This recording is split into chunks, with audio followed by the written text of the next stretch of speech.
Hello and welcome to our discussion on accounting. The focus of this session is 81 bonds, or which is also named for innovative perpetual debt instruments. And these bonds have been in news in the recent past because of the S Bank episode. But what are these additional tier 81 bonds? 81 bonds are unique type of bonds which have annual coupon, that is interest, but they are perpetual in nature. So 81 bonds are annual coupon bearing perpetual bonds. This means they have no fixed maturity date. That's why they're called perpetual bonds. By default, bonds have a maturity date. Because these are perpetual in nature, that's why they're called innovative debt instruments.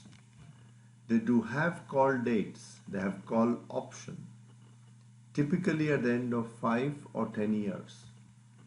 However, banks are under no obligation to exercise these call options, and they are under no obligation to pay bondholders on the call date. So therefore, the innovativeness of the bond comes from the fact they are perpetual in nature, and the banks, the issuer, may or may not pay off the debt at all. Banks generally issue 81 bonds to increase their Tier 1 capital to meet the Basel III norms. The Basel III compliant 81 bonds are inherently risky because, as mentioned already, the banks can write off such instruments too. And these conditions are clearly laid down by the Reserve Bank of India in its regulations or a circular with respect to the implementation of Basel III capital regulations. So Reserve Bank of India's master circular with respect to the prudential norms, conditions for innovative perpetual debts, they very clearly mention the maturity period of this innovative instrument shall be perpetual. The amount of the money raised through bonds will be decided by the board of directors. However, there is a limit that it shall not exceed 15% of the Tier 1 capital of the bank.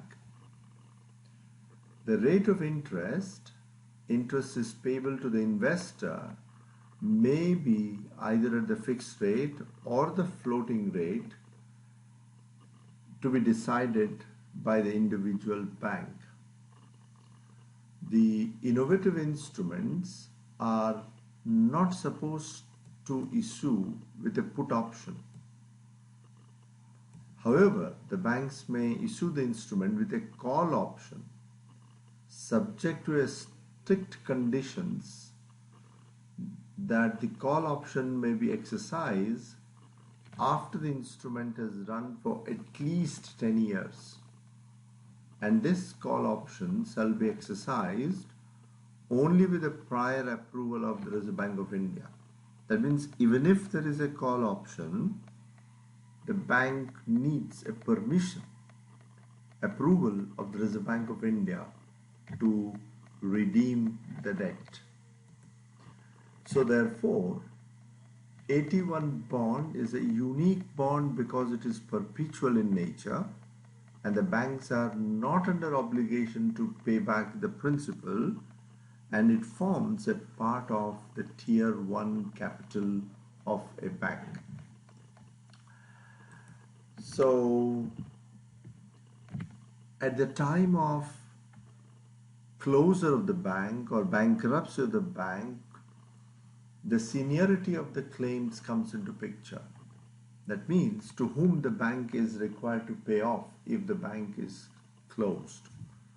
The claims of the investors of 81 bonds shall be superior to the claims of the investors in equity share, but subordinated to the claims of all other creditors.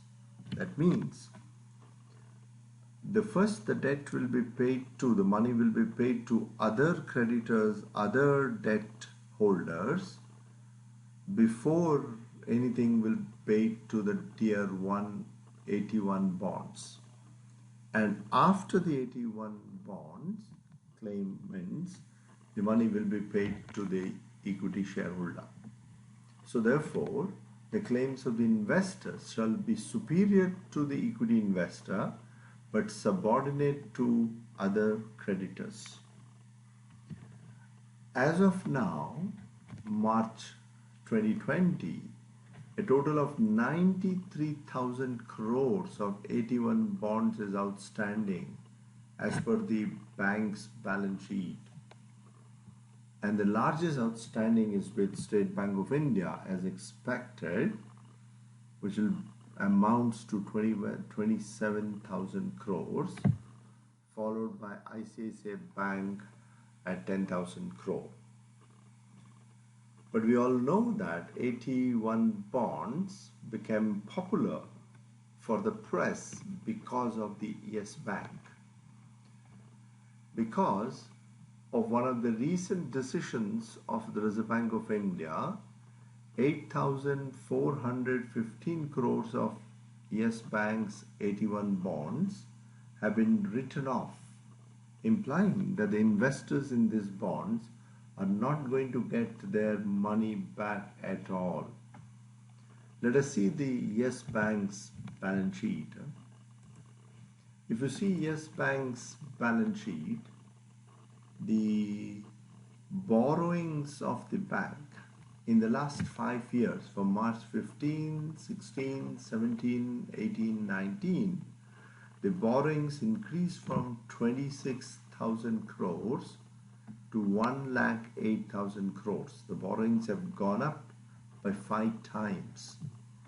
And 81 bonds forms a part of this borrowings. So let us see that. So if you see the balance sheet of Yes Bank, the borrowings as on 31st March is 1,08,424 crores, increased from 74,000 crore. But what is this borrowing consists of?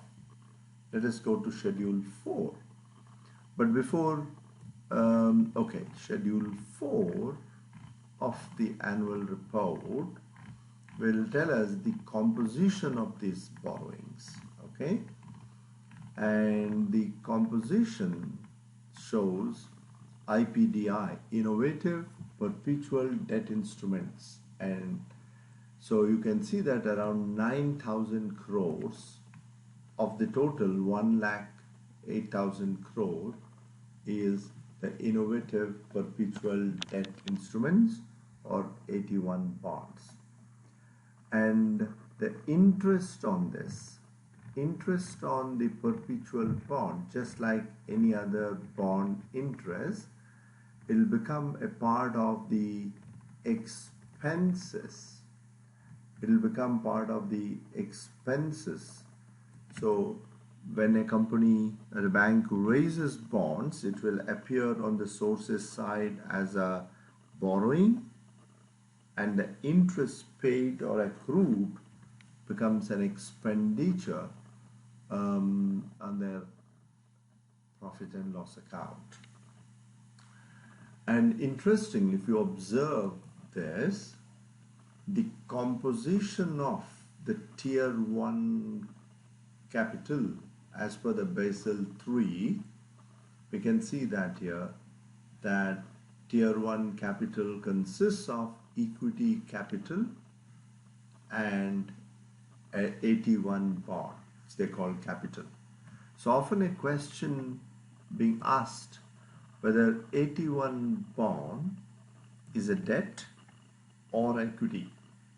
Though it is called perpetual debt, but it has many features of capital. So therefore, whether 81 bond is an equity or a debt is worth thinking about. Okay, so therefore, this 8,400 crore, who has invested in this 8,400 crore? In principle, because these are riskier bonds, high risk, normally the mutual funds and institutional investors who are capable of understanding the risk of the issuer will generally invest in these funds. But of late, Reserve Bank has also allowed HNIs to invest in these funds, bonds. So many retired persons who with investments and surplus have invested in this 81 bonds because of that high rate of interest. But now the Reserve Bank of India has decided, because of the financial position of Yes Bank restructuring, to write off these bonds. About 11 mutual fund houses hold nearly 3,000 crores of this 81 bonds of Yes Bank. And majority of these 81 bonds are issued, as mentioned, under Basel III guidelines. So who are these funds? If you can see, most of the well-known mutual funds, Aditya Birla, Franklin Templeton, Kotak Mahindra, Sundaram, UTI, IDBI, altogether have invested or bought these 81 bonds. The impact of write-off by Reserve Bank of these bonds will affect these mutual funds. As a result, the investors in this mutual funds are also will be affected because of the fall in the NAV. To summarize, 81 bonds are perpetual bonds and carry no maturity date. They carry call options that allow banks to redeem them. However, banks are not obliged to exercise this call option. In fact, banks may also skip interest payment for a particular year or even reduce the bond's face value, provided the capital ratios fall below certain threshold. And these thresholds are often mentioned in the offer documents. So the banks may not pay the principal, may also skip the interest payments, and may also write off the amount paid. And if RBI feels that the banks needs rescue, as it happened in Yes Bank, it can simply ask the banks to cancel the outstanding 81 bonds. And that's precisely what happened in Yes Bank's 81 bond. So therefore, while considering in investing money, whether it is individual or institutions on 81 bonds, persons should consciously understand the risks involved in these bonds. Despite the fact that the interest paid is relatively marginally higher, the risk associated with these bonds is also high. And the latest case of Yes Bank has clearly demonstrated the possibility of the principal also being written off. One needs to be careful while investing in 81 bonds or innovative perpetual debt instruments. Thank you very much.